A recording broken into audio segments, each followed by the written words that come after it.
Mark Hamilton, the chair of the Hold on. Fitchburg Bike Committee, and I'm going to call this meeting to order. And now, Phil, are we supposed to take a roll call to see who's here too? I don't think so. I think just worth noting that Okay. two of our members are in council chambers and not on the video. Okay. All right. Well, then we'll move into item number 2 on the agenda, which is approval of the minutes of our last meeting from August 3rd, 2021. You should have gotten a copy of those minutes with Phil's agenda, or actually they went out after our last meeting. So any discussion of the minutes? I'll make a motion to approve the minutes. So moved. Do I hear a second? Second. Second by Joe Maldonado. So if there's no further discussion, we'll move approval. All those in favor signify by saying aye. Aye. Opposed, same sign. Okay, moving on to item number 3 on the agenda. Do we have a public appearance for any non-agenda items? I see that Phil said we have Joe in the room. Hi, Joe. And that our new council member, was she there in the room too? Yes, and there's no one else from the public here. Okay, thank you very much, Scott. So we'll then move forward. Next is the agenda review. Phil sent the agenda out a couple of days ago. I hope everybody's had a chance to look at it. Before we move forward, are there any questions on the agenda? Okay, we're moving right along. So let's move right into the agenda. Let's start with our new committee member introduction. Phil, the floor is yours. Sure. Yeah. So I'll be pretty brief here. We have a Fifth Bite Committee member, Miranda. I'm not sure if it's Bayer or Bayer. But Bayer, thanks. Yeah, Miranda, if you want to give us a little bit of introduction to yourself, and then we can kind of go around and do a quick round for the rest of the committee members as well. Sure. So my name is Miranda Bayer. I have lived in Fitchburg for about 14 years. I live on Lacey Road, right up the street.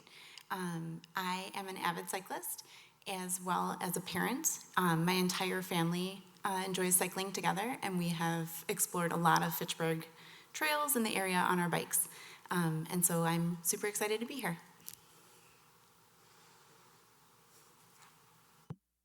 Okay, why don't we go around and introduce ourselves? Andy, you're right below Miranda. You want to go first? Sure, why not? I'm Andy Potts. I'm a 42-year resident of Fitchburg. Lived in both the Jamestown and Seminole Forest neighborhoods. Former alder for 10 years over in District 1. Avid cyclist. I used to race competitively back in my 20s. Still recreationally very active cyclist, and then also commute to work most days by bike. And then in addition to serving on this committee, serve on CETA with Mark. And then I'm also the chair of the governor's, there's a statewide governor's coordinating bicycle council that I chair. So that's that. Thank you, Andrew.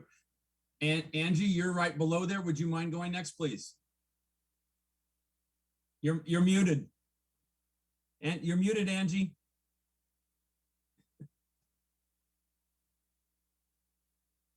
Had to have it pop up on the screen, sorry. I'm Angie Lucas. I've been living in Fitchburg for 27 years. I'm out on the far end of Cyan in the middle of all the road construction for the last 2 months. And I ride my bike as much as I can and commute to work most days. So I ride all over Fitchburg, but I also ride many other places too. Thank you, Angie. I'm going to go back to the chamber room. Joe, you're in the room there with Miranda. Would you please introduce yourself? Joe, been a resident of Fitchburg for 50 decades, lifelong biker for transportation, presently representing the elderly population and promoting electric bikes. Okay, thank you.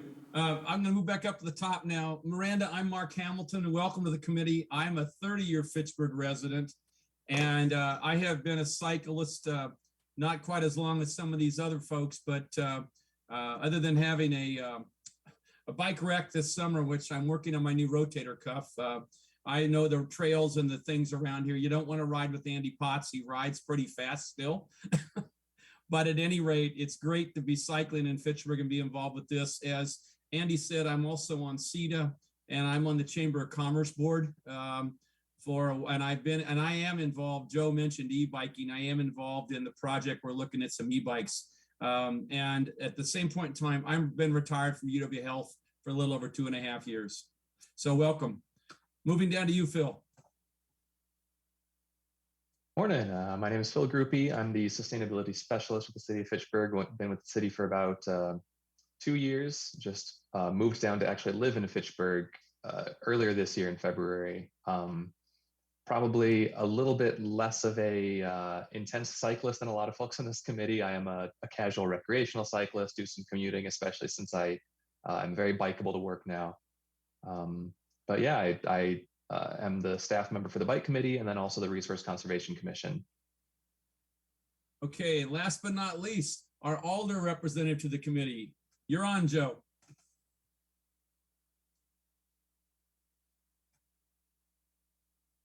You're muted.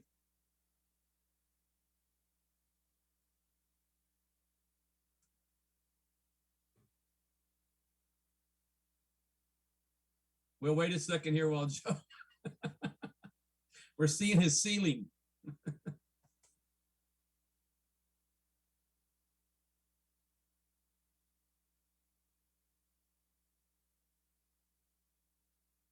I There you apologize. go.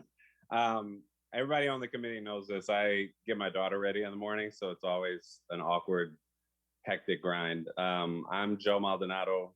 Been on the city council for about 1.5 years. Been on the bike committee the whole time.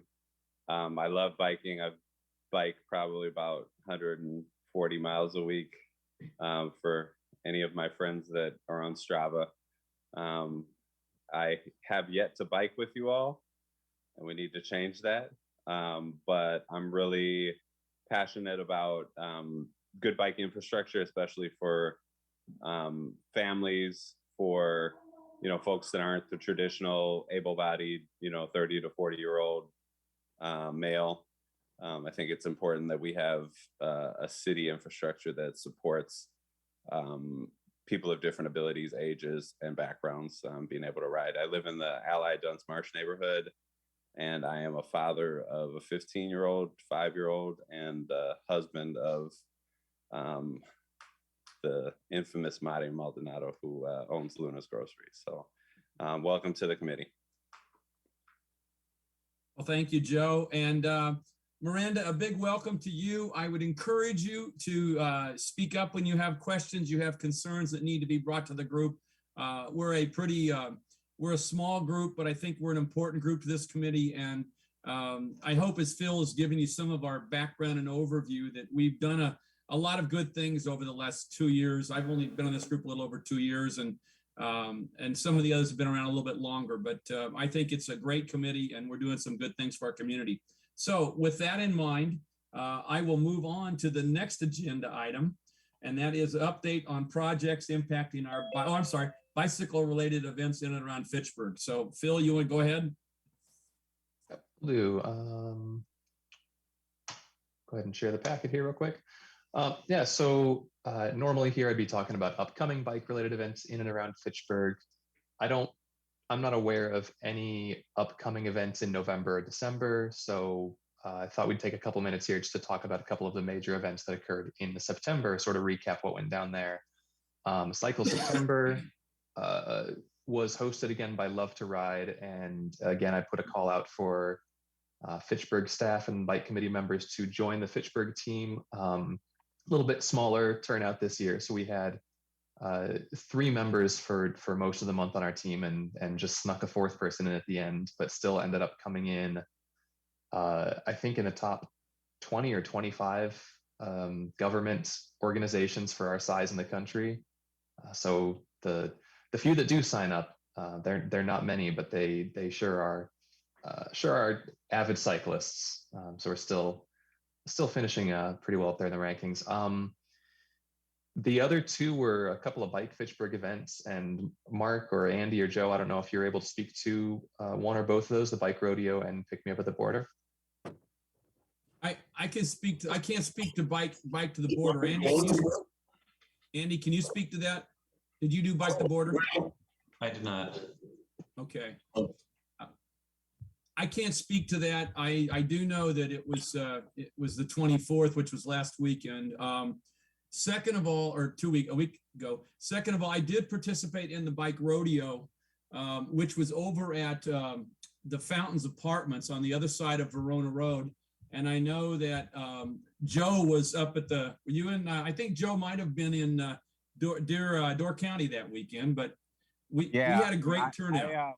I missed both events, but have been in communication with folks that have been at both events. And give me 1 second, please.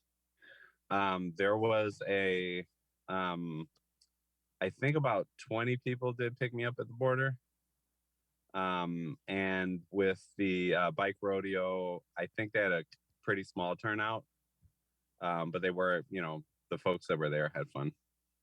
Yeah, I would echo what Joe said. I think with the Bike Rodeo, I think between Mike Grady from Bike Fitchburg, Steve Arnold, I also have spent the day out there helping, and Tony Hartman from Bike Fitchburg. We spent the day over there, and it was a small group, but the ones that were there were very pleased, and we shared our new bike registration process.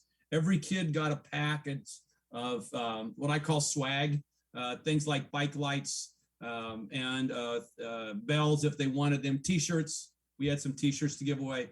And then lastly, everybody got a helmet that didn't have one. So the UW Health safety people were over there.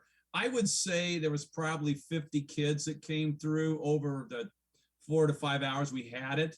But I think everybody had fun, and it was a great day. And we're going to try and do one of those again in the future through Bike Fitchburg.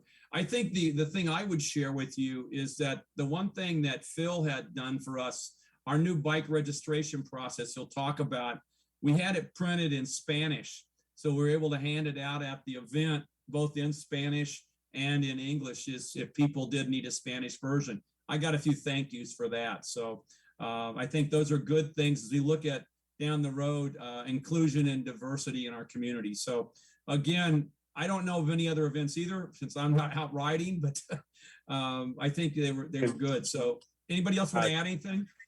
Yeah, I'll add an upcoming one. There is actually tonight and over the next 2 weeks, the Bike Fed along with Dream Bikes is the 6th on Tuesday. So there will be one this Tuesday, the 5th.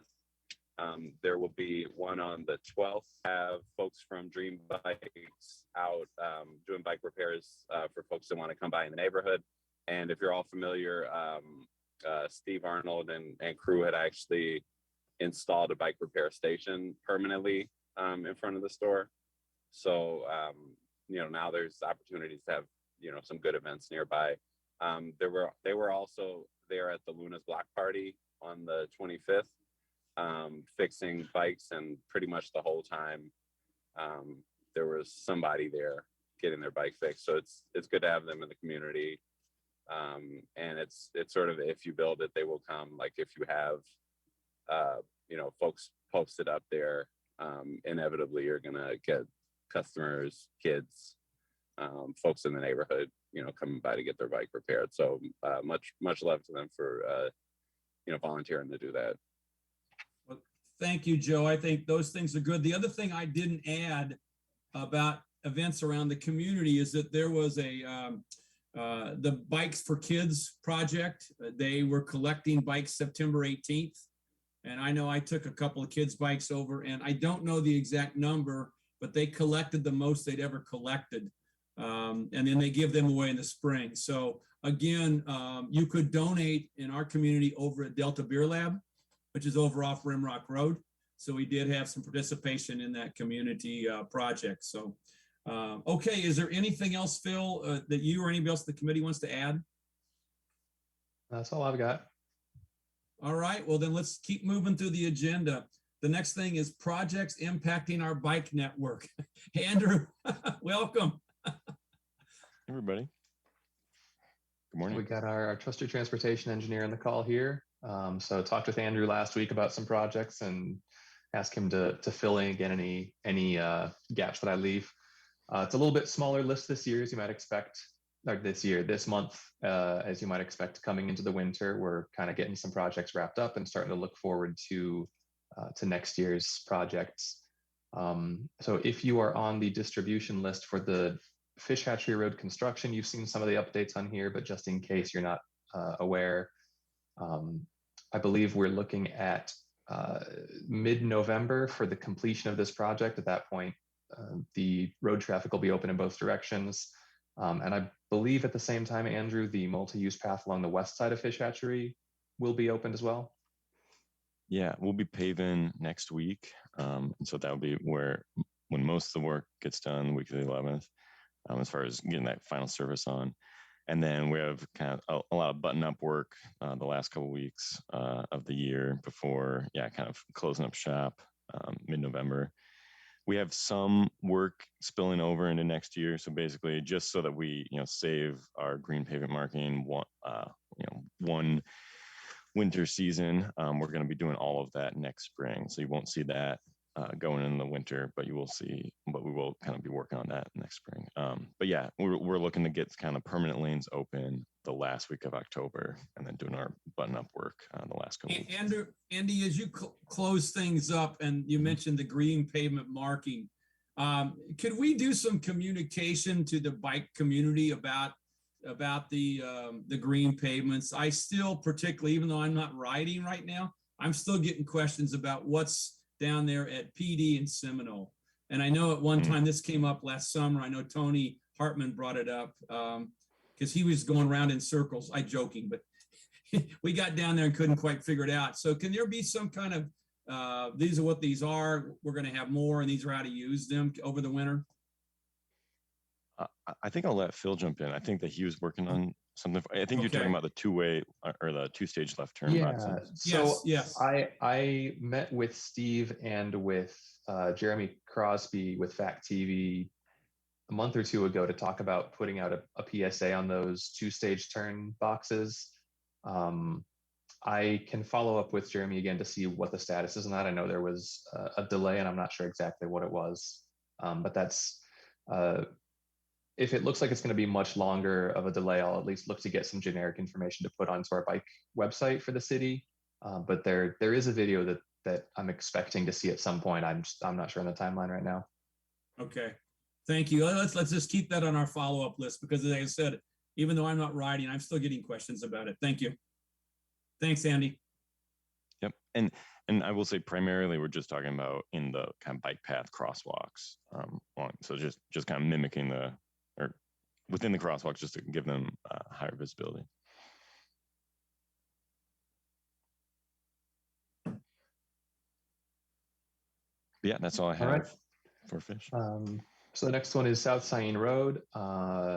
This one, so we did mention at the August 3rd Bike Committee meeting that this project will be split in two. So West Clayton Road, am I correct? That's right here by the fire station.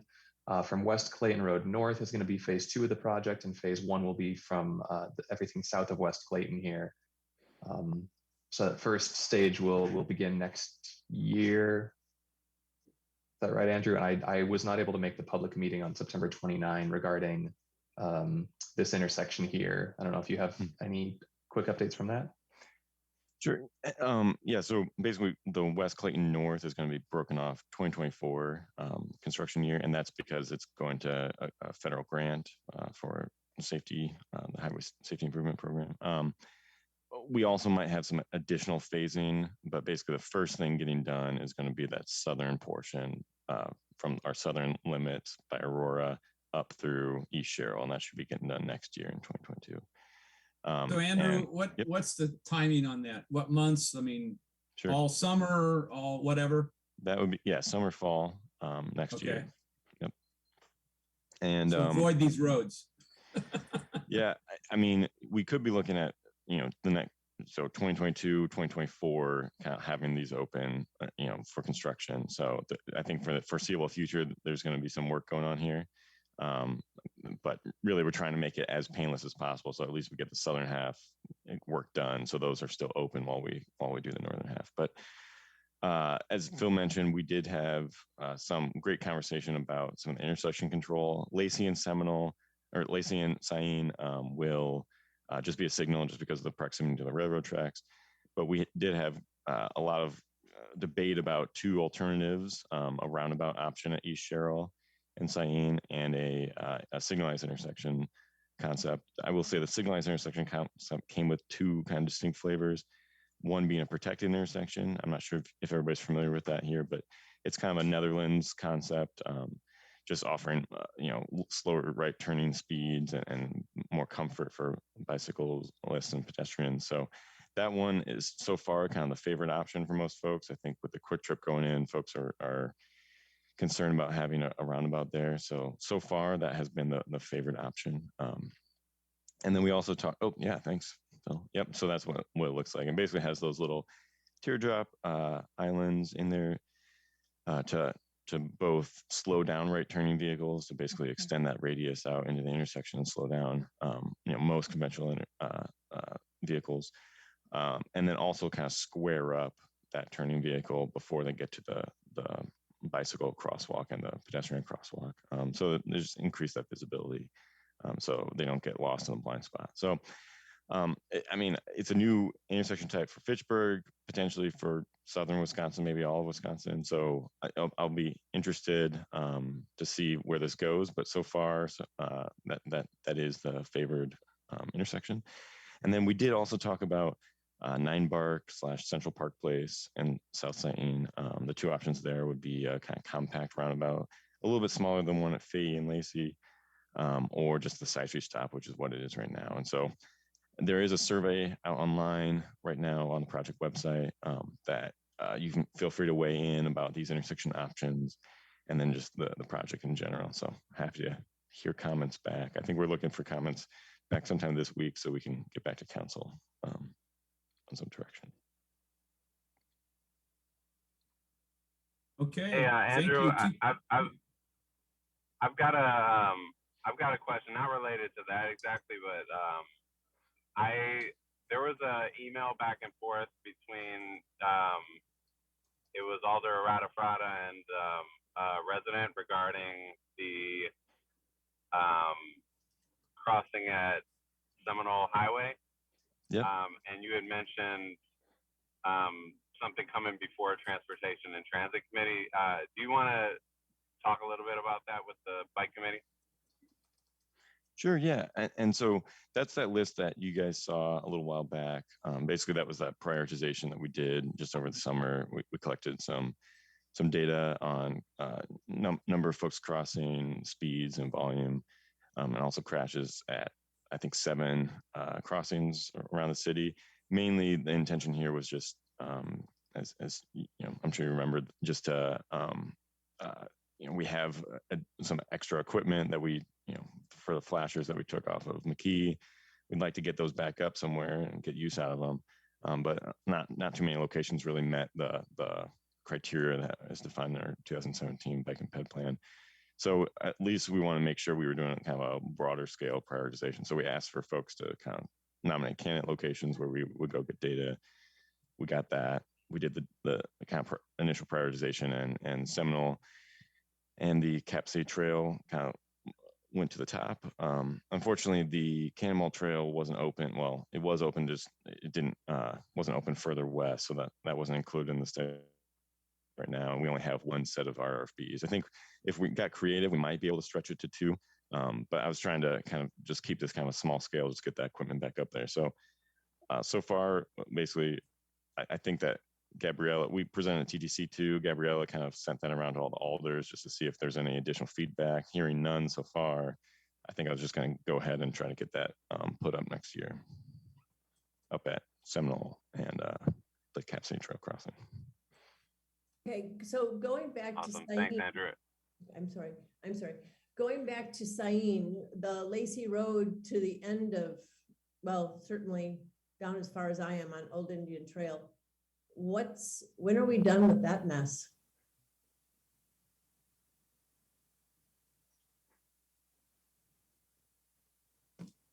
Andrew? That's the current South Cyan work you're talking about? Yes.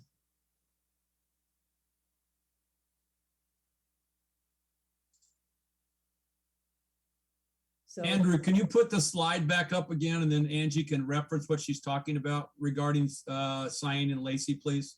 Yep, I'll get that up there.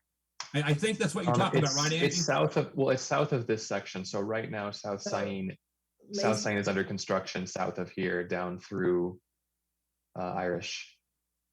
Down through Irish, yeah. So I believe, I don't know if that's city water going in. I'm not sure what's going on, but it's been under construction since the beginning of July. And I guess I'm assuming that they're not gonna pave any shoulders. I was kind of curious, since we're down that way, whether anything was gonna be done about that pretty unsafe intersection on the corner of Irish Lane and Cyan.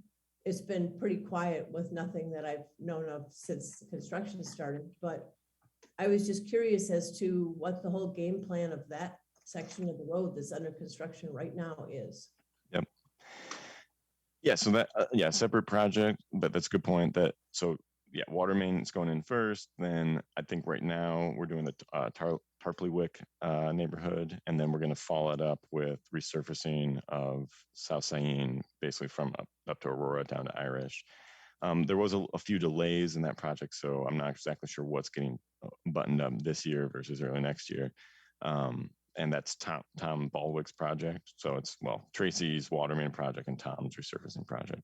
So I don't know all the details in terms of timeline, but basically they're putting it back kind of the way it was, just with new base, or pulverizing and kind of reconstructing the road. But it's just a resurfacing project, not a full reconstruction, not adding shoulders as far as I know.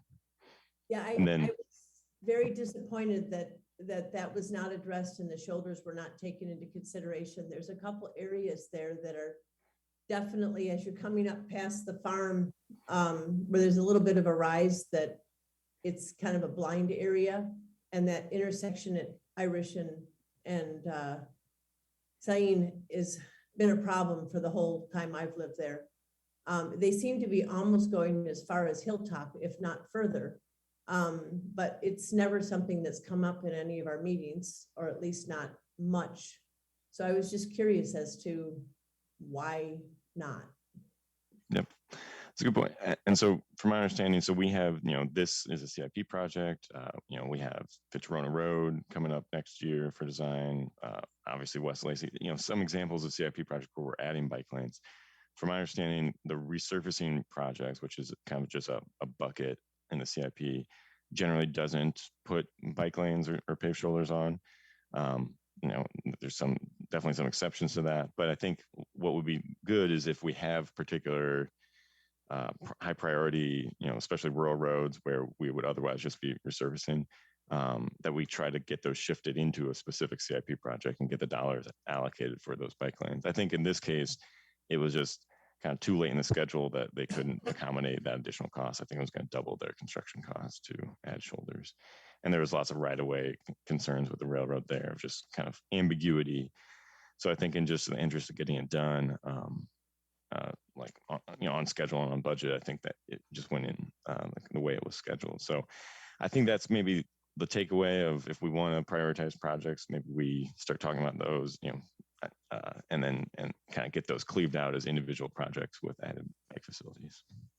Because I'm thinking, and correct me if I'm wrong, that if they're doing this road construction and they're going to repave the road, they're not going to be in any rush to go back and put a paved shoulder on. I think that would generally be the case. Yeah. I mean, I think that's really the time to do it, right? When we're doing resurfacing, that's the best time, but we just need a little bit of lead time to get, some of that additional complication designed, right? Okay. And certainly the cost too, but anyway. So hopefully that answered your questions. Feel free to let me know if I'm missing anything, but I also don't want to take up too much time. Thanks for your time. All right, I'll get us back in here. We'll go on to the next. Next project is McCoy and Rimrock or County Highway MM. That intersection is being reworked. We've got received bids on the project. Construction will begin next year. Is this? Yeah, there's a resolution expected in front of council late October. So I believe the timing is such the resolution hasn't been written yet. Once it is written, it'll be probably there won't be time to get it in front of the bike committee. But as far as I know, and again, Andrew, correct me if I'm wrong, the nature of the final design is something that has essentially already been discussed with bike committee. So even if the committee isn't able to specifically vote on this resolution, there shouldn't be any surprises in here. Is that right? Yeah, that's right. And I think so there's a HISSIP project, Highway Safety Improvement Program that WISDOT's managing and going to get, they put it out to bid. Pandolan won the contract. I think they were 11% lower than our engineer's estimate. And so that's going to go be constructed like largely under kind of WISDOT management next summer. And so we're just, I guess, going through kind of our process with council to get that construction approved, similar to what we did with McKee. And so, I think we're actually going to push it to November. So if there is interest, I don't think there's a whole big rush on this to get it approved. So sometime in the next, 2 to 3 months. So if you guys do want to see it, I'm happy to save it for December. Otherwise, I can just get it done in November.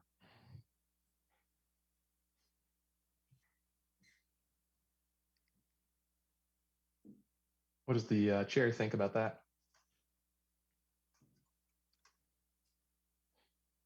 You just muted yourself, Mark. Sorry. There you go. No, I think it would be nice just to have closure on it so you could bring it back to us. But if you've already got it going to the council, then go ahead and move it on through. I mean, it's, I think we look at our projects, this is it's an important one because it connects the Cap City Trail going up that hill. And I know it's going to change in the long run, but I think secondly, we've got some other bigger fish to fry along with road projects. So I'm okay with it. I'd ask the rest of the committee too, what they think about it.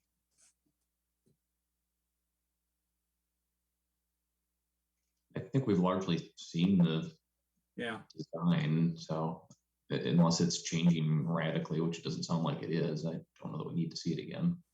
Right. It'd be nice, but if timing doesn't work out, then it doesn't work out. Yeah. I echo what Andy said. So if the rest of you are okay, go ahead and let him move forward. Andrew, you can go ahead and move forward on this one then. Okay, sounds good. Thank you.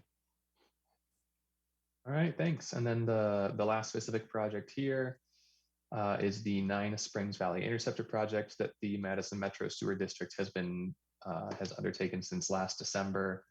As of October 1st, this project is done. So the trails are repaved, the bike roundabout is reopened, and bike, skateboard, pedestrian, dog, whichever traffic is your preferred method here is available to go back through these trails through the bike roundabout again.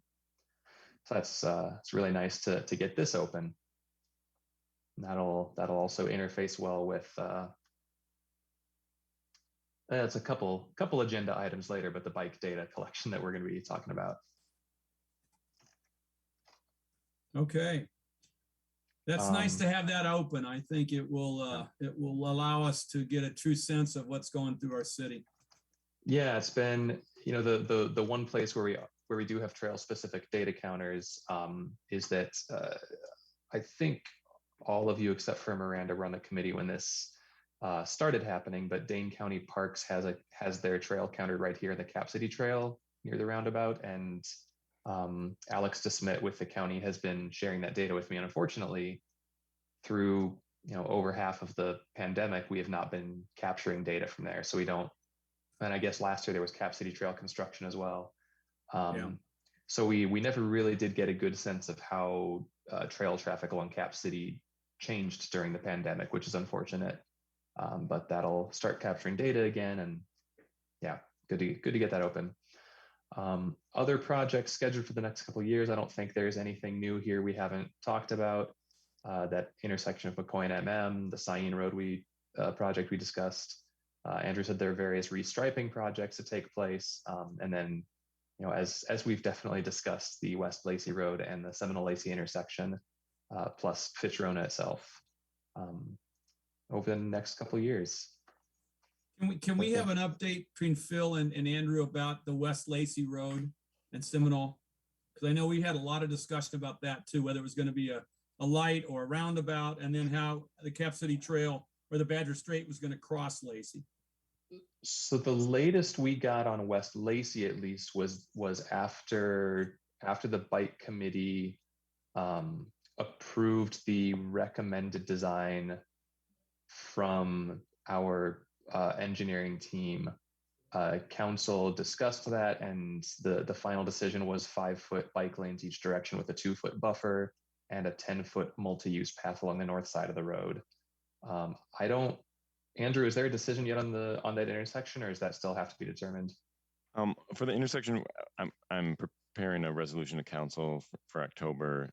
There was some concern at the council meeting I believe in August to approve that, or I believe it was in July. They wanted just one more public meeting just to verify that that was in fact the direction that we want to go with the public. Oh, sorry, getting some reverb. And so we did have a meeting at the end of August 31st, and we had some folks show up, and basically they just kind of echoed the same sentiment that roundabout, it was kind of the preferred alternative. So that's going to be what we go with. So it hasn't been council approved yet, but based on the feedback so far, it seems overwhelmingly a roundabout is favored there. And as far as the Patriot State Trail crossing, we're still kind of in the early design of that. So we will have a public meeting to kind of show the public kind of what that looks like, but we haven't gotten there quite yet. So. I would encourage our committee members, if you're free when Andrew sends that notice out or Phil does it, you try and get on and listen, because that's, for those of us that bike, and I know all of us on this committee do, that's a very important crossing, and we want to make sure it's safe down the road. Pardon my pun. I'll add to that, just being on council and sort of getting a lot of the communication from residents. Not only on that roundabout project, but also on the bike lanes, that it's really important that we hear from folks who have an interest in making sure that we've got safe options for biking. One of the things that I've said kind of multiple times during those meetings is that, for myself or for an Andy or, somebody who bikes frequently and knows what they're doing out on the road, it's one thing, but for,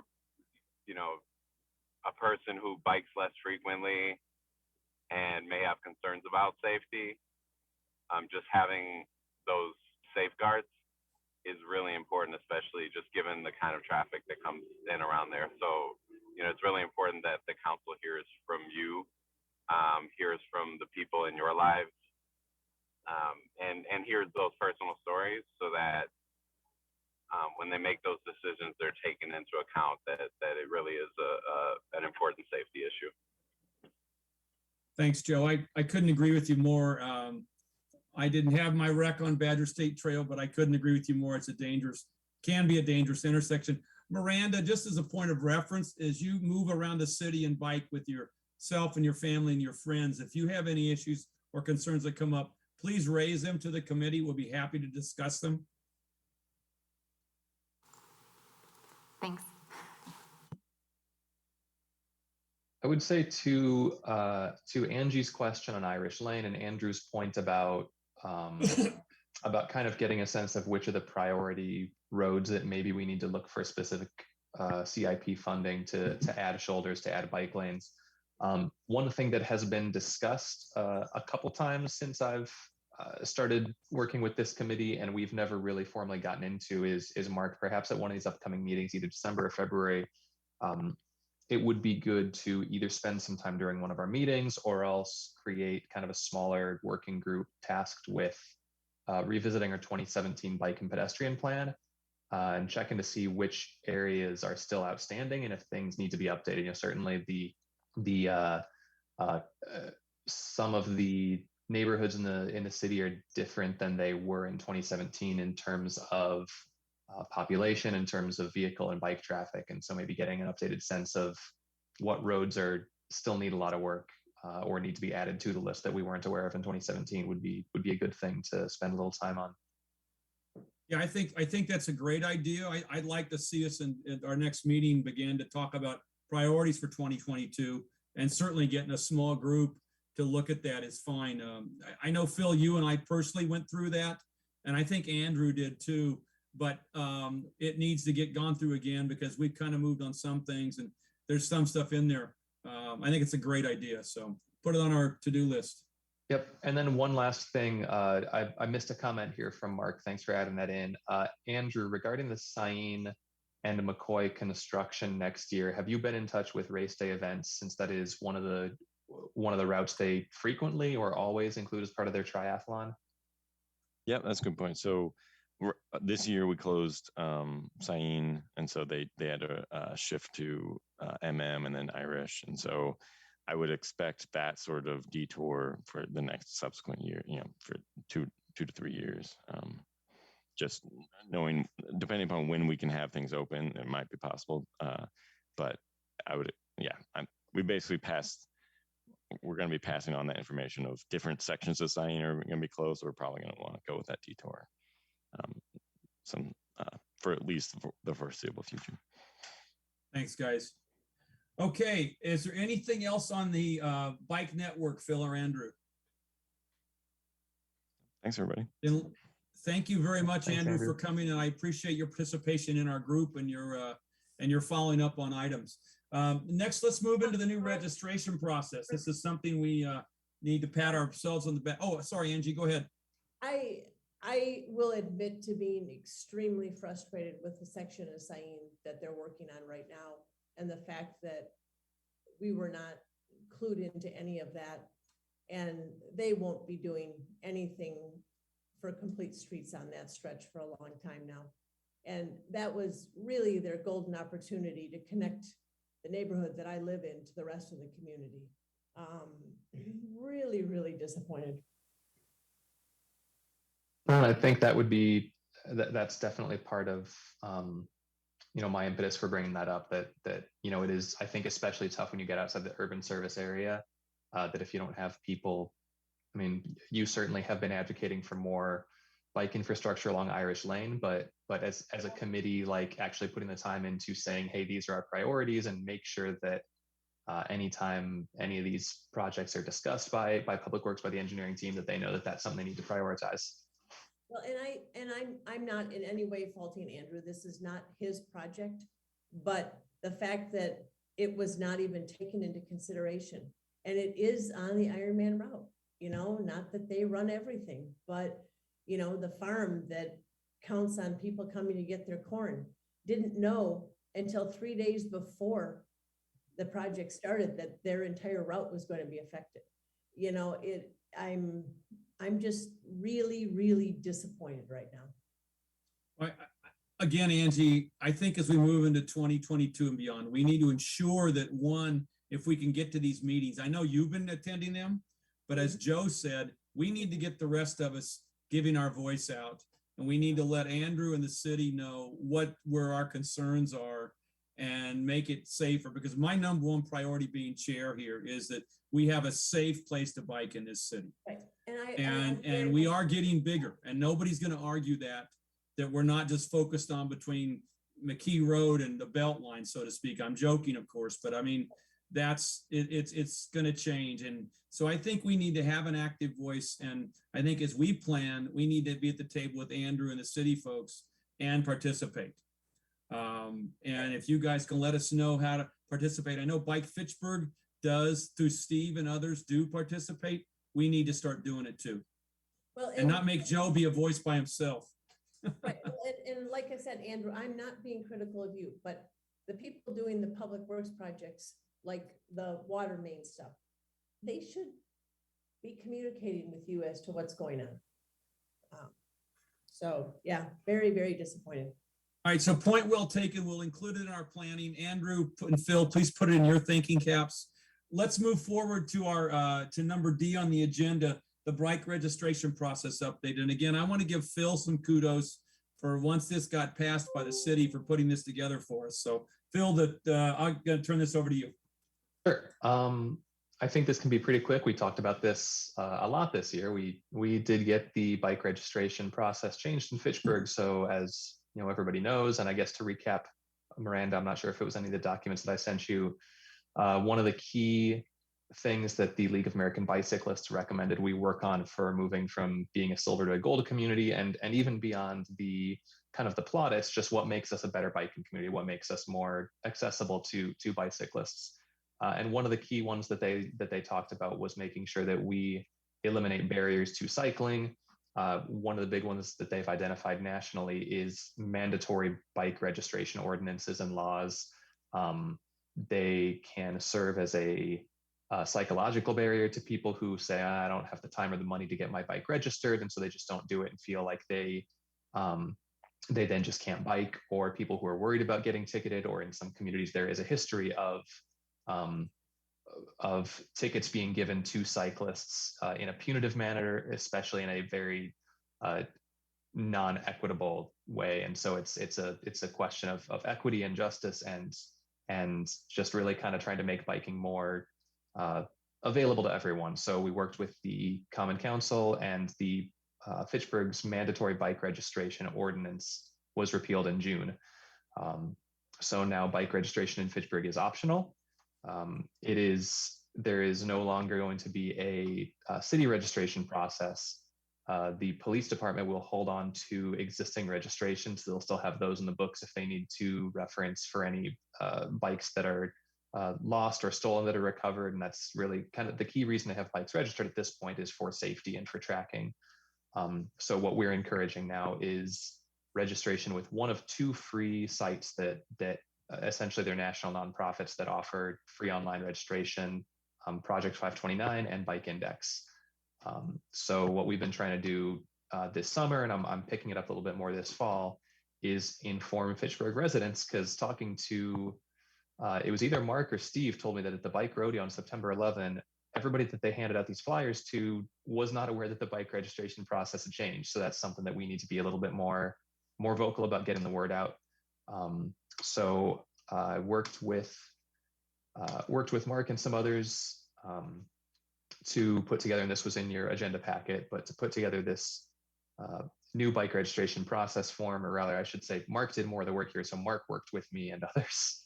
So we got this bike registration document online. We also have a flyer that this was handed out. And then also thanks to Alder Radafrada, she's been really just very, very generous with her time in providing some translation for some documents for us as well. And so we had a version of this in Spanish we were able to hand out. So that was really nice to be able to get that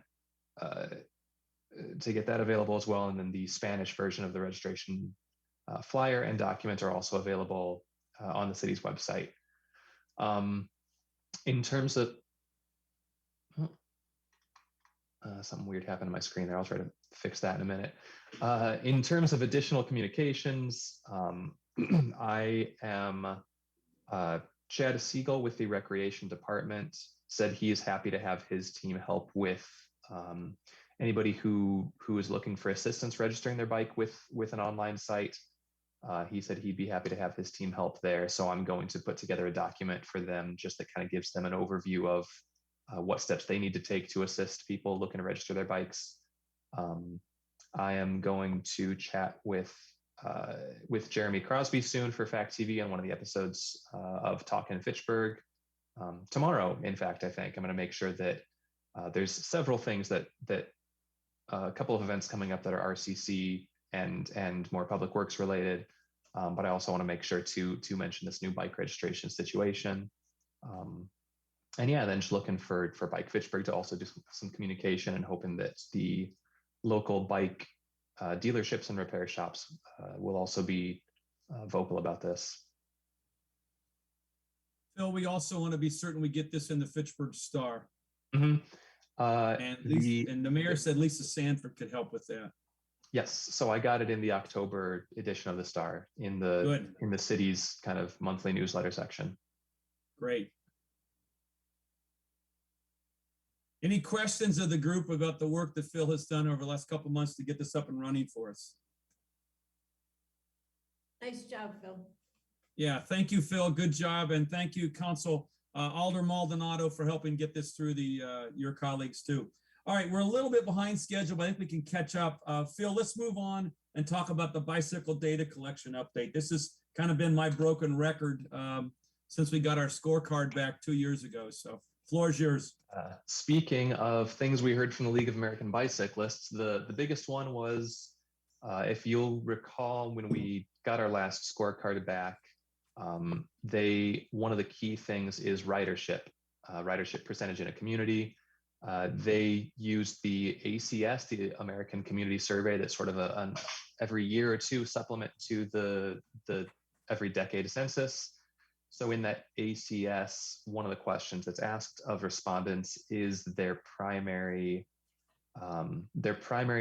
commute transportation for work. It's pretty limited in terms of what that covers, because people use transportation for a lot more than just work, but that's a significant one. Fitchburg came in at 0.76% of our respondents in the last ACS said that they used bicycles as their primary mode of transit for work. So the Bike League said, well, you're at 0.76% ridership. That's not gold level. You should be more like 3 or 4%.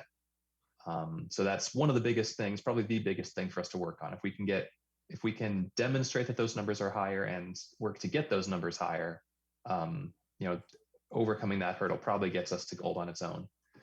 So this year we spent a lot of time talking about how to capture that data better. We've 1 or 2 meetings already discussed this and where things are now. So I shared this memo with you in the packet. I've been communicating with several staff members, most notably Mike Zimmerman, who because we didn't have a city administrator for a few months here, Mike and Misty Dodge, the finance director, they kind of coordinated to split the city administrator's duties. What that meant was there was some money freed up that was salary related in a few different buckets. And Mike has spent quite a bit of time working to get some funding transferred between buckets so that we can free up dollars this year to purchase some bike counters. So that's what I have been working on for the last couple of weeks with Mike, is just trying to put together some memos for sort of supporting information, and then a purchase proposal that I just submitted to Mike and Misty last week. So what it looks like we're going to be able to do is, I don't have the details here. There were a couple of different options we had discussed for, so I'll stop sharing this for a minute. There were a couple of different options we discussed for specific types of counters. There's Eco Counter that you'd be familiar with from the Monona multi-use trail over near Monona Terrace. They have, I think, an Eco Counter display over near Camp Randall as well. And then Trafex, which is the one that Dane County Parks uses over on the Capital City Trail. Given that the funding that we've got to purchase counters this year is just $5,000, and really what we want is as much data as we can possibly get as soon as we can get it, it seemed the best option is to go with the one where we can purchase the largest number of counters, and that is Trafex. So I put a proposal together for Mike and Misty and for the mayor's review that would have us purchasing 6 or 7, I believe 7 bike counters this fall. I would work with the public works team to get those installed on several trails. Actually, now would be the time to pull that map back up. So I'd work with the public works team to get several of those counters installed at a few locations around the city. And we'll still have to determine specifically where. I think that's something I'd like to talk about a little bit here and get your feedback on what you think are the most important locations. If we can get 7 of these counters, and then through the winter into next spring and summer, capturing that data I'm hopeful that that is going to go a long ways towards getting us the numbers that we're looking for to show that we do in fact have higher ridership than that ACS indicated. Of course, we still want to keep working to increase ridership as well, regardless of what the data shows. But that's a big one, is getting those numbers higher. The other thing that I think I mentioned in the packet, I don't remember, but I did submit a Andy shared with us several months back this map here from Strava, the fitness tracking app. So this is sort of just a heat map of the different routes around Fitchburg that people use for biking or running when they're using that app. Strava does a service, a program that Andy mentioned called Strava Metro, where they partner with cities or planning agencies to track this data a little bit more in depth and do a little bit deeper analysis on it. So I did submit an application last week to try and get Fitchburg a Strava Metro account. This is something that you have to apply for. If they approve you, then you have access to this data, and they would work with you a little bit more in depth. So I'm hoping to find out sometime in October whether they have approved our application for that, and if so, that would be another place for us to get some additional insight on data. Of course, this is not representative of the whole community. It's only people who are using that app, but it sounds like they've got a pretty good system that they have tested in a number of different locations that can kind of extrapolate from the data that they get from their users to the larger community to say, well, if we've got this number of users in this community, we can kind of guess what the rest of it looks like. But these are two different things that we're looking at that hopefully will get much better access to our data in the coming months. Thank you, Phil. I'm gonna ask the committee to do two things. One is, Phil, can you send us this map with your circles on it so the committee can get you feedback if they feel it needs to be elsewhere? And it is part of the agenda packet that you've got for this month as well. So it's there, because I'm running off my computer, so I don't have that up. The second question I would ask to you is, okay, this is kind of the old library question. We got the money to build the library a few years ago, but we initially didn't have money to run it. Is somebody going to be assigned in the city to go out and check these things and make sure they're working and pull the data off? So I'm talking with a couple people right now about that. The different options, and we got to figure out what we have the money for, what we have the time for.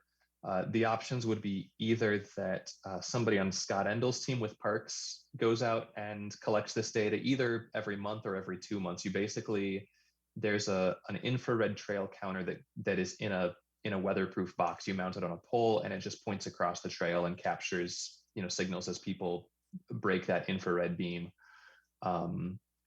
And so then we have like a mobile dock that would plug into these counters, downloads the data, we take it back to a computer to actually upload it and be able to analyze it. So either somebody on Scott's team would take that dock around every month or two, collect data from all the counters, bring it back to me, or somebody on Bill's team with Public Works could do it, or I could do it myself, or else we'd be looking at asking somebody on the committee to help us with that. And I'm just trying to figure out who's going to have the time for it. And what makes the most sense, just in logistically. And I'm not sure if the city is purchasing this and it's city equipment. I don't know. I've got to ask a couple people what that looks like in terms of, could we give this city equipment to somebody on the committee and have them do this? But still waiting to determine what's going to be the best path forward on that. Why don't you get that question answered? Because I'm happy to go out and do something like this. And we've got an alder here who Joe may be able to weigh in on that. Is that an issue, or have other people done something like this before? But I think it's great we're getting this done. Let's just figure out once it's in, we got a way to track it.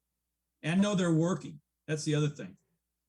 Right. Joe sent a note that the one down at Camp Randall's down.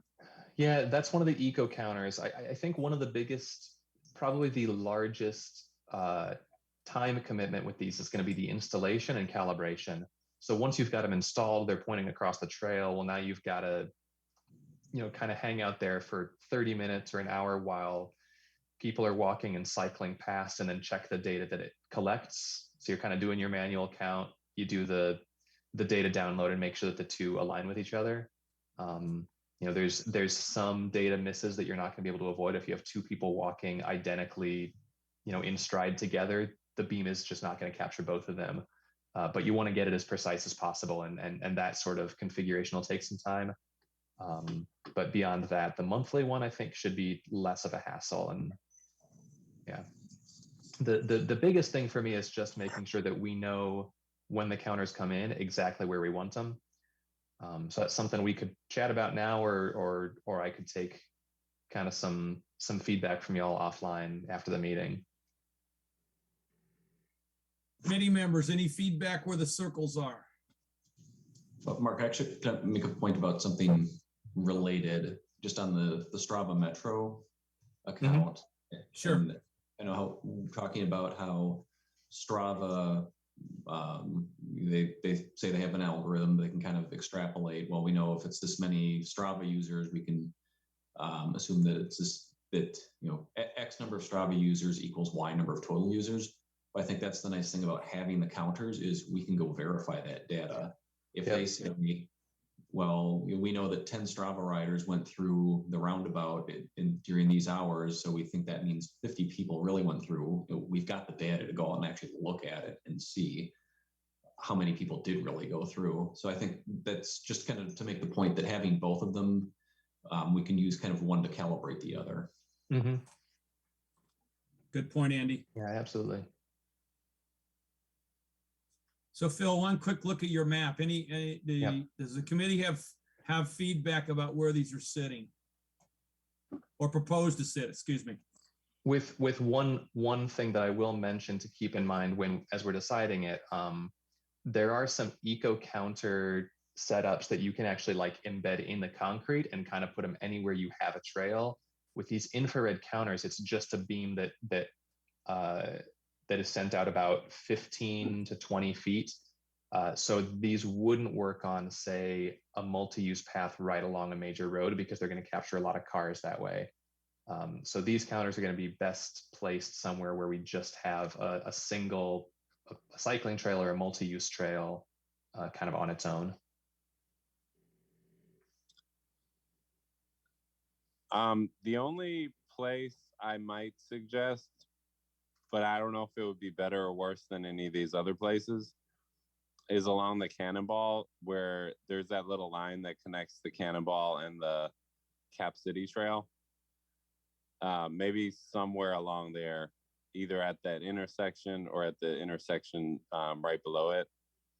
Okay. I just know a lot of people turn over there and sort of make that pivot. But it take it or leave my advice. There might be better places among the ones that you mentioned, but just throwing that out there for suggestion. Yeah, and I definitely have seen, I want to get a mix of things, between kind of the people maybe doing the longer rides commuting through the city. We're going to capture them perhaps farther south in the Badger State Trail or over in the Military Ridge, but also get some of the local cyclists as well. And I see a lot of local cyclists on that stretch that you're talking about. So I think getting a counter over there could be really nice to make sure that we're not only capturing kind of long distance riders. But yeah, I think that would work really well. I was kind of thinking, if we've got 7 counters, there's already one here in the Cap City Trail by the roundabout. We could, in theory, cover the other 5 trails here and still have 2 counters left. Maybe one up in that area, one over here. Kind of as the Cap City Trail is coming up this hill, we could have one on the Cap City somewhere over this way. Yeah, a lot of different options just with those major routes coming through Fitchburg.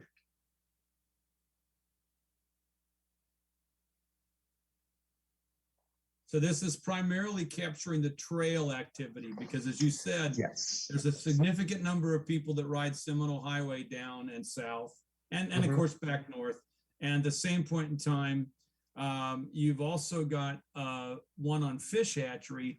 But if I recall correctly, that multi-use path on Fish Hatch ends right there where you've got the blue circle. Yes. Yep, it ends right there at Wayland Road, I think that is. So one thing we could do with those multi-use paths along Fish Hatch, along Seminole, is, you know, you've got the road here and the multi-use path off to the side. You could always put the counter between them, pointed towards the path, so it's pointing away from the road. Okay. That's definitely one option, as long as we've got the space. So those Hey, still Andy- become candidates. Yeah. And Andy and Angie, what do you guys think about the one on South Fish Hatch? I mean, I ride that on occasion, but I more go that way to go to the recycle. What do you guys think about that one there? I'm not sure I can weigh in on that because I don't ride that way enough to really feel like I can give an opinion. Okay. Yes, I don't ride that. I pretty infrequently ride that way. Yeah. I don't know, Phil, I'd put that in a question mark then, Okay. because we may be able to use it. It's one of the other options you talked about. Yeah, I'll take these under advisement. I'll chat with some folks in the city too about what makes the most sense. And the biggest thing is just making sure that we've got somebody who has the time available to install these as soon as we purchase them. So once we get the order placed in, traffic said there's a 7-day lag time. So I don't know if that means 7 days until they ship it or 7 days until we receive it, but I'll just look to make sure that we can get these as quickly as possible and still get some of our autumn biking traffic. Well, and if we FYI, your lag time may be impacted by what's going on in the country, so For I sure. wouldn't hold it to 7 days. No, but if we give the public works people a heads up, you know, Yeah. let them know that they're coming, so, and what Yep. exactly they involve. And that's why I'm asking Bill and Scott now about who we're going to be able to work with on that, to make sure it's on their radar, and when the counters come in, it's not a surprise. Right, yeah. Okay.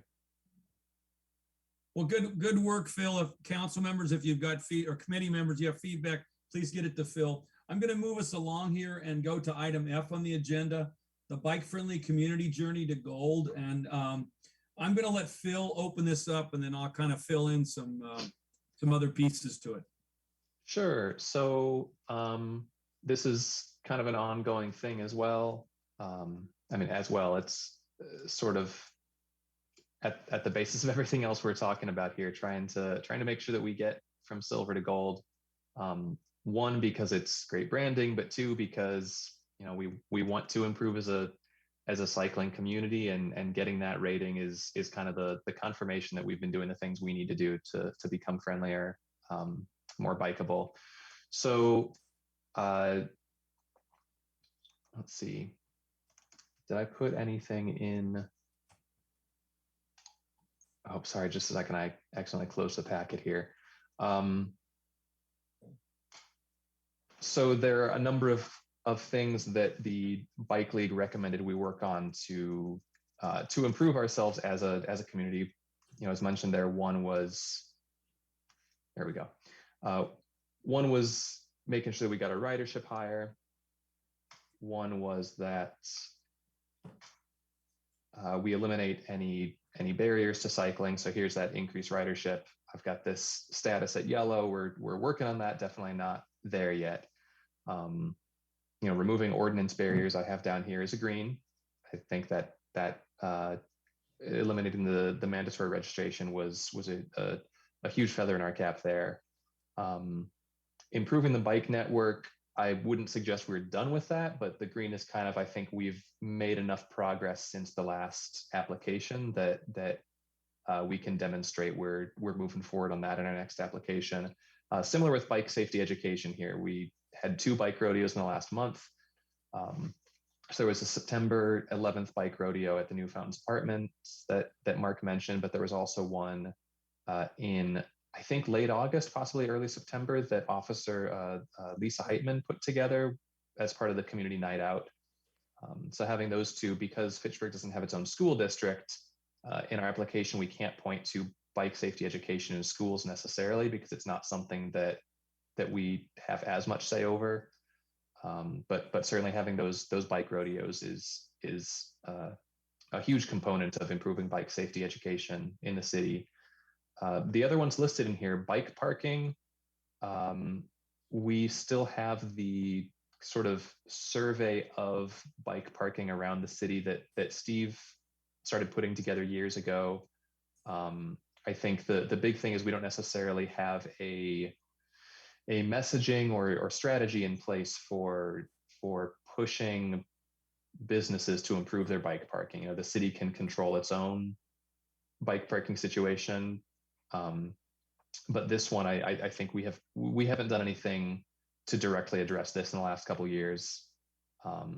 And then the one that's read down here, we just have not. Fitchburg does not have a Vision Zero road safety program. I think you could argue that a lot of the things that you would include in a Vision Zero program are things that Fitchburg is targeting, is trying to accomplish, but by not wrapping it all up in a specific Vision Zero named effort. I don't know how the bike league will receive that. I know Dane County has a policy, but I think it's a question of whether the bike league would expect for Fitchburg to adopt that specifically, more formally or not. I don't know, have a There you go. clarifying question. Sure. If an event happened across municipal boundaries, but close by in residents, would that be countable? So I'll give you the example. I had mentioned, you know, sort of a series of events that we're going to do at the store, and even though it's technically in Madison, it's literally 20 feet from Fitchburg proper. So and obviously a lot of people in the neighborhood are from Fitchburg. I would say that's something we could certainly include in our application. You know, it's being run by Fitchburg residents. It's being attended by Fitchburg residents. The fact that the event location is in Madison, I don't think there's that should give us pause about reporting it. Okay. Well, I'll take pictures and I'll send them your way during the event. I'll talk with the organizers to just keep track. Maybe see if we could, when they fill out a form, see where folks live.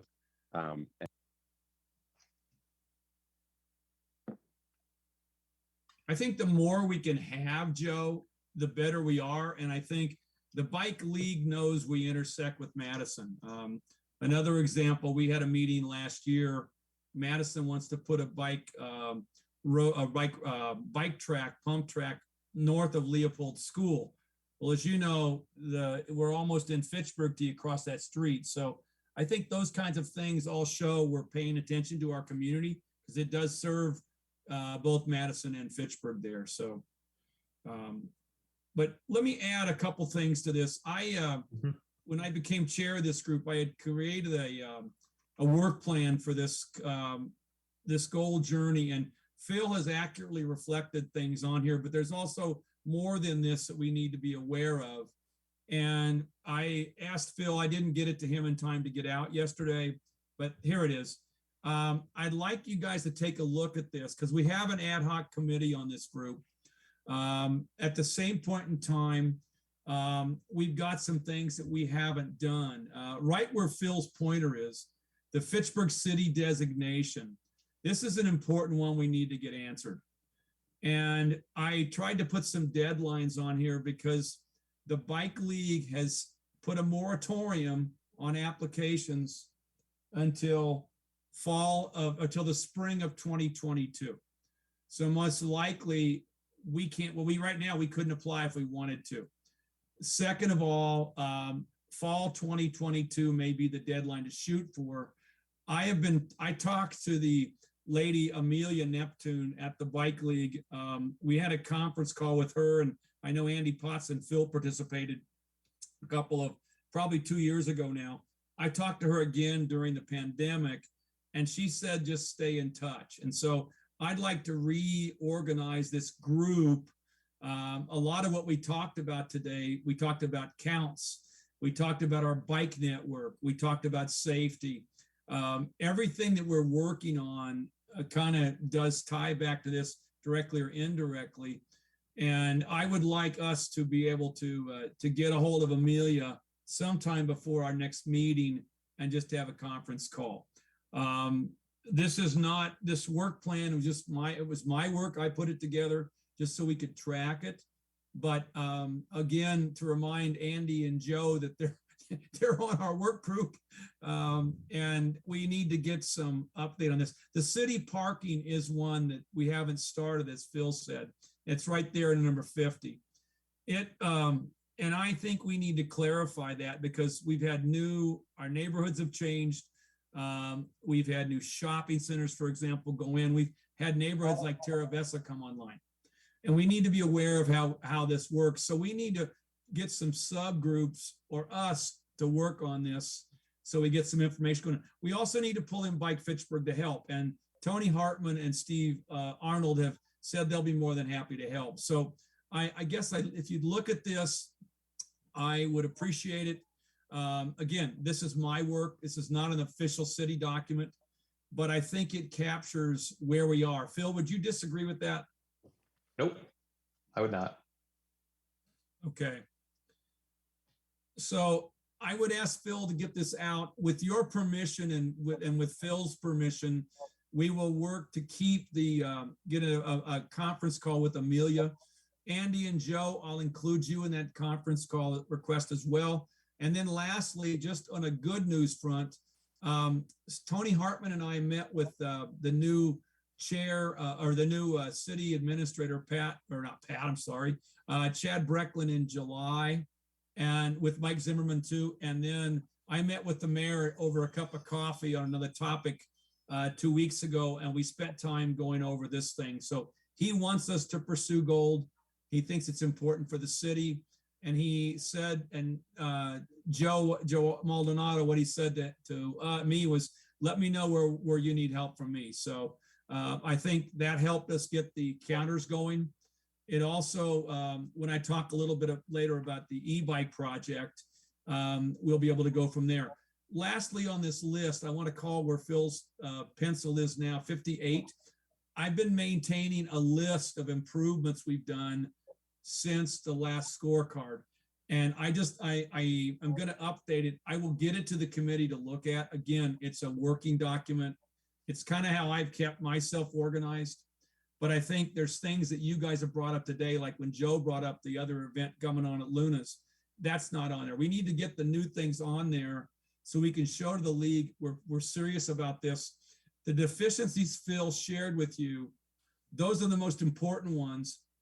But at the same point in time, I think when you look at the new things going into the bike league's application, there's three topics: diversity and inclusion. What are we doing on that? Number one. Number two, off-street bike infrastructure to reflect current guidance. And then lastly, they've got another category about best practices. So we need, here it is. If you look right there, this is all online and free. I mean, you can get to it right there. Our committee needs to look at that too. And we really, like I said, I think we're doing some of number two. I think we need to have a heavy discussion about items 1 and 3. And I haven't even looked at the 5E categories yet. So we need to look at this, and I want to look at this before we have a conversation with Amelia. So I'll stop there. Again, I think we're on a good journey. I think getting pushed back by the league is going to help us get our gold, getting some of our things in place. So are there any questions of me or Phil? And Phil, do you want to add anything else I didn't include? Three things I'd add on. So just regarding timing, we last applied for renewal of our bike-friendly community status in the fall of 2019, and it's a 4-year cycle. So we were renewed at the silver level in December of 2019. That means technically we need to apply for renewal by the fall of 2023. So we are ahead of the game right now. If we're looking at applying next year, we certainly are welcome and able to apply early if we think we can get renewed at a gold, boosted up to a gold status in 2022. I think that's a good move. But it's not something we need to rush. When we're ready, it is when it's the best time to apply, I think. So that means like here, the 5E categories that you're talking about, Mark, it looks like they won't have those questions available for us to even review until March of next year. So that's when we'll know what the new questions are on those. Regarding I guess those are two of the three things. The third one is just that Mark mentioned this, are we ranked correctly by bike league? That's not so much about like the silver versus gold.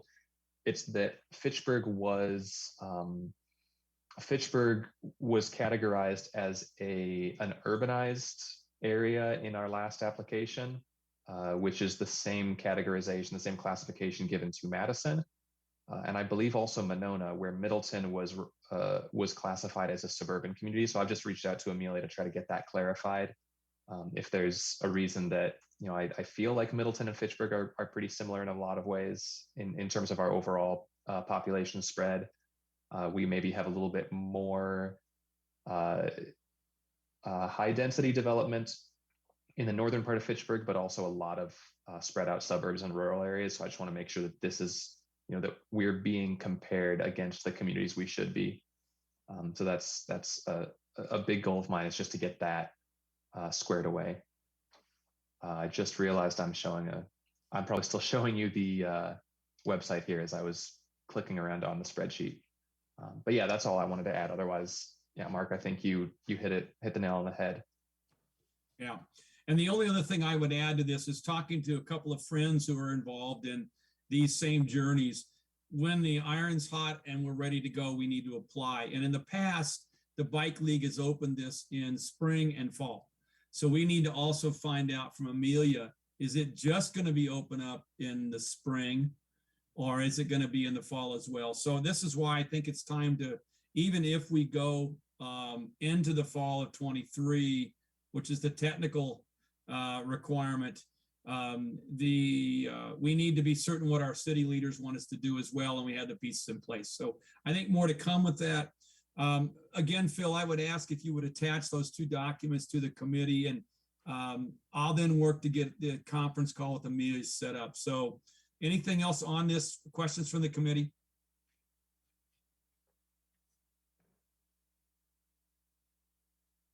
Okay, and Miranda, if we can bring you up to speed on this, we'll be happy to do so too. So thank you. And Phil, thanks for your work so far. Next is a Bike Fitchburg update. I don't have, Tony's not on and Steve Arnold's not here. Angie, do you or Joe have anything you want to add from Bike Fitchburg? There actually was not a meeting last Monday. Right. It got canceled. Yeah. The only thing I would add to Bike Fitchburg, they've got a lot of priorities on the table, and Tony Hartman and Lee Jones are trying to work to figure out where they're going to focus their energies. They had the Bike for the Border. I've been participating monthly. I know Angie and Joe do as well. But they're trying to work together. I know Tony also wants to work with the police to get the police patrol reestablished. And I don't know any more than that, but that's one of his agenda items. So I'm going to keep moving us along. Phil, we have 6 minutes left, and you have 5 minutes on the agenda. Wow, love it when it works out that well. So the only other item is just the staff update to the bike committee. I don't really have much beyond what we've already talked about. One item was update on those RRFBs, and Andrew kind of already covered that. Andrew and Joe, that we're hoping to have those placed on Seminole soon, next year at the latest. The other update is I mentioned in both June and August a couple of grants that I had applied for, was going to apply for the bike playground that we're planning as part of the North Fish Hatchery Road Hub Phase 1. So the second one that I mentioned, the second one that came up, was the People for Bikes grant. I did submit a preliminary application, and Fitchburg was not invited to submit a full application. So that People for Bikes grant is something that comes up once or twice every year. I'll certainly look at applying for it again in the future. But for this one, we won't get an opportunity to apply for that grant funding. The other one is better news, the Dane County Park and Ride grant. This is one I had shared with the committee already We had been in pretty extensive conversations with Dane County Parks about this grant. They got more applications this year that they wanted to fund than they actually could. So because our phase one of that hub wasn't projected to begin until next year anyway, the basic message I got was they couldn't kind of put it in writing. They couldn't guarantee that we're going to get funding next year, but their goal is just to hold on to our application, request more funding for that grant initiative next year, and then they would just essentially apply our application to that timeline. So the hope is that next year, without having to apply again, we will be funded for about half of the cost of that bike playground from Dane County Parks, which would be just a huge boost to making that happen. That's great. Phil, before we get ready, if any questions of the committee of Phil? Before we get ready to consider adjournment, I have one more brief one, and that is our ongoing discussion about e-bikes in Fitchburg and the bike network. I've got a meeting today with Trek and the Chamber of Commerce to continue to talk about Trek's proposal. As it's then put together, it will go to the city leaders, the mayor, city manager, Phil, Mike Zimmerman, to share with them what Trek has put together. I'm optimistic we're going to have something out here in 2022. So we will see where this goes, and it's going to be an interesting one as it goes forward. So stay tuned to that. We don't have anything to show with you yet, but we are meeting at the chamber today. Yep, my latest understanding, and nothing has been committed to yet, so this is all kind of preliminary information, but the sort of tentative rollout of stations, that map that Wade and I shared either late last year or earlier this year, is sort of what they're working on, the chamber and Mike Zimmerman and Trek. So looking at putting some stations kind of with that spread around Fitchburg. There are definitely some businesses, as Mark has mentioned in the past, that have expressed interest in having bike share stations. So Trek is also, as part of this proposal, looking to engage those businesses, and I think we'd be trying to get some sort of a cost sharing effort between, in terms of how much of stations and bikes Fitchburg would be purchasing, what would be provided by Trek to get this effort off the ground, and how much we'd be looking to business partners to also help put in some funding to make this happen. All the above is true, and it's in the document, so more to come. Right. And I think this is exciting for our city. I think the other thing that this is going to tie to is some new things that come up, like the neighborhood hub as a potential spot, and also the new training center for the Boys and Girls Club over on Verona Road. Joe, we do want to get it connected across Verona Road. It's going to be a future initiative, but I think it's very much on our window as we look at this. The only way across Verona Road right now is to go across that Williamsburg Way bridge. So we got more to come on that one, but it is on the agenda. So I'm excited about this thing. I think it will make us I think the city is going to embrace this once it gets up and running. And more importantly, Trek has done this worldwide. So they know how to sell this to our community, to our city leaders. They got it up in Monona in less than 4 months. So if you get a chance to go over there and look at that, the bikes are there. So anyway, I don't have anything else. I want to thank you for your hard work, committee. Is there anything else that anybody wants to share before we entertain a motion to adjourn?